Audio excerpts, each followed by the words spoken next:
महात्मा बुद्ध के सभी प्रेमियों को मेरा नमस्कार।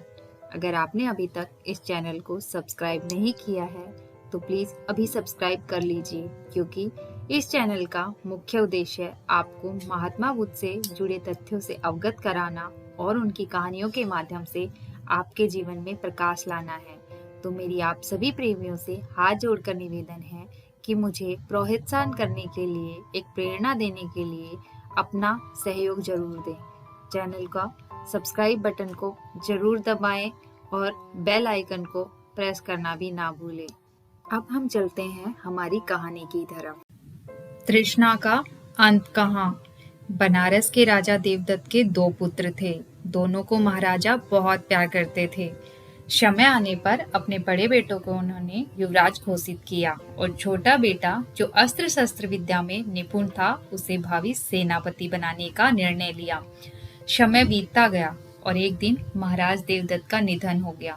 पूर्व राज घोषणा के अनुसार मंत्रिमंडल व राज परिवार के सदस्यों ने बड़े राजकुमार को राज सिंहासन सौंपना चाहा, तो उन्होंने अस्वीकार कर दिया, क्योंकि मैं दूसरी प्रवृत्ति का व्यक्ति होने के साथ अपने छोटे भाई से बहुत प्रेम करता था। वह सामान्य व सादा जीवन जीना चाहता था, अतः उसने यह अधिकार अपने अनुज को देने की घोषणा कर दी। मंत्रियों ने समझाने की बहुत कोशिश की, लेकिन महाराज देवदत्त की इच्छा माननी चाहिए, किंतु वह नहीं माना। वस्तुतः उसे राज सत्ता में विकृत हो गई थी। यह स्वतंत्र जीवन जीना चाहते थे। ऐसे में छोटे राजकुमार सूर्यव्रत का राज्याभिषेक कर राजा बना दिया गया। आम आदमी की तरह स्वतंत्र जीवन जीने के लिए राजकुमार अनुव्रत अपनी राजधानी छोड़ अपने राज्य में ही दूर दूसरे नगर में एक सेठ के पास साधारण सी नौकरी करने लगा, जहां उसने अपना परिचय छिपाए रखा। पर सत्य कहाँ छिप सकता है। किसी तरह से सेठ को उसकी हकीकत पता चल गई कि यह कोई साधारण व्यक्ति न होकर राजपुरुष है, तो सेठ के व्यवहार में बदलाव आ गया। उनकी कोशिश होती कि वह नौकर से कोई काम न ले, यह काम लेना पड़े। एक दिन अनुव्रत को पता चला कि राज कर्मचारी लगान बढ़ाने के लिए जमीनों को माप रहे हैं, जिस कारण सेठ परेशान है। इसे देख अनुव्रत ने अपने स्वामी की मदद करने के लिए सोचा।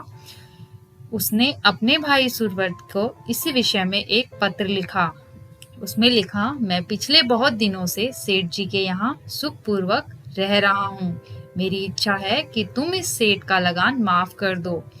पत्र मिलते ही राजा सूर्यव्रत ने बड़े भाई की इच्छा पूर्ति का आदेश जारी कर दिया और सेठ का लगान माफ हो गया। सेठ को अनुव्रत द्वारा की गई गुप्त मदद से बड़ी खुशी हुई और मैं इस बात का लोगों पर प्रभाव जमाने के लिए राजकुमार के दयालु स्वभाव की प्रशंसा करने लगा। फिर क्या था, कई लोग लगान माफी की अर्जियां लेकर राजकुमार अनुव्रत के पास आ पहुंचे। राजकुमार दयालु तो था ही, उन सभी की लगान माफी की अपील राजा सूर्यव्रत को कर दी, जिसे पढ़कर छोटे भाई ने पूरे नगर के लोगों का लगान माफ कर दिया। इसके लिए चाहे उसे राजस्व का नुकसान भी हुआ। उसके बाद तो पूरे क्षेत्र के लोग अनुव्रत के भक्त हो गए और उसे बड़ा राजा कहकर संबोधित करने लगे। उसकी सेवा में उपहार भेंट करते और इसी तरह चलते उस पूरे क्षेत्र में अनुव्रत का अखंड सत्ता कायम हो गई। यह सर संपत्ति से वहां का राजा बन गया। विधि की विडंबना कहिए या स्वेच्छा से त्याग दिए गए राज सुख को फिर से पाकर वह खुशी से आनंदित होने लगा। मन कब बदल जाए कौन जाने। अधिकार सत्ता जताने के लिए कुछ वर्ष बाद भाई को पत्र भेजा कि इस प्रांत का अब मेरा राज्य है। सूर्यव्रत को उसका भरत की इस तरह अनन्य भक्त था कि चाहे वह राम न बन सका, उसने सहर्ष स्वीकार कर लिया। मनुष्य की तृष्णा का अंत नहीं।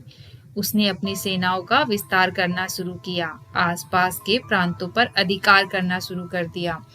तो छोटे भाई ने वहां भी उसकी सत्ता मान ली। अनुव्रत की जैसे जैसे इच्छाएं पूरी होती, उसकी लालसा और भी बढ़ती जाती।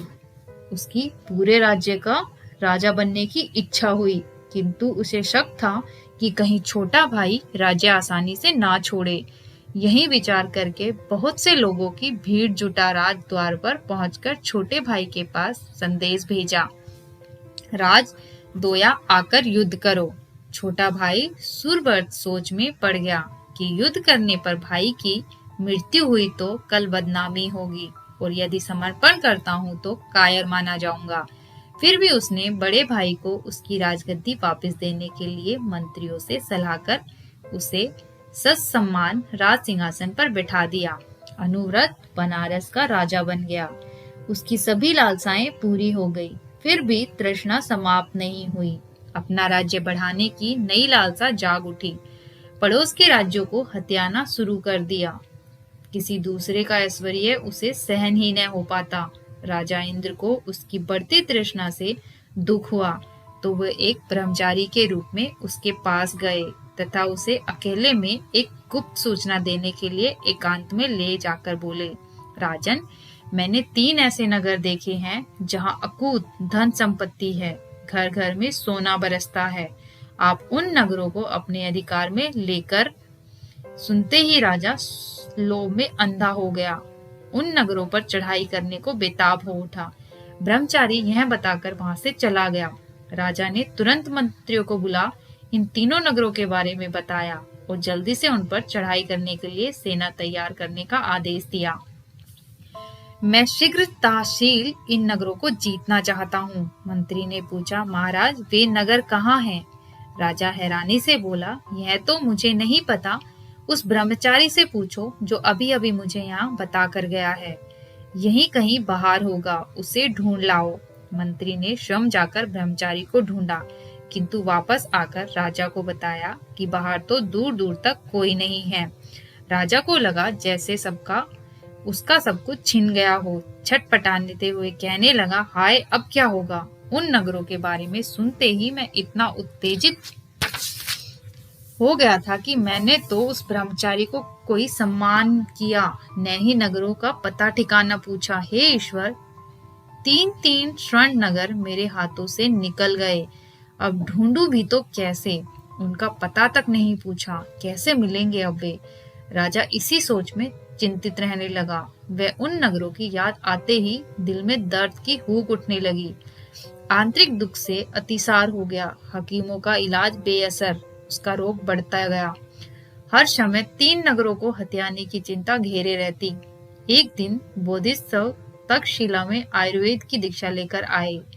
वैद्य ने राजा की असाध्य बीमारी का उपचार करने की इच्छा से राजा को भेंट की।